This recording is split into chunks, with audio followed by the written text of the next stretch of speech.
சென்னையில் மாஞ்சா நூல் அறுத்து தனியார் ஊழியரின் வாய் தாடை கிழிந்துள்ளது.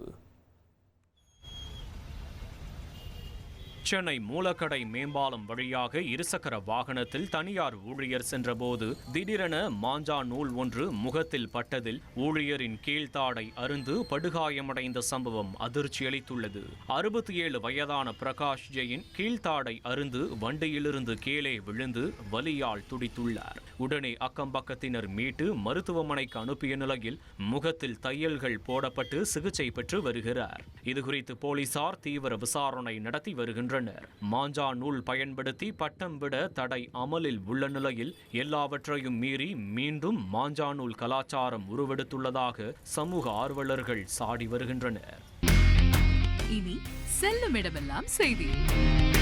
தந்தி டிவியின் வாட்ஸ்அப் சேனலை ஃபாலோ பண்ணினா செல்ல இருக்கும் இடமெல்லாம் செய்தி. இதோ QR கோட் இப்பவே ஸ்கேன் பண்ணுங்க, ஃபாலோ பண்ணுங்க.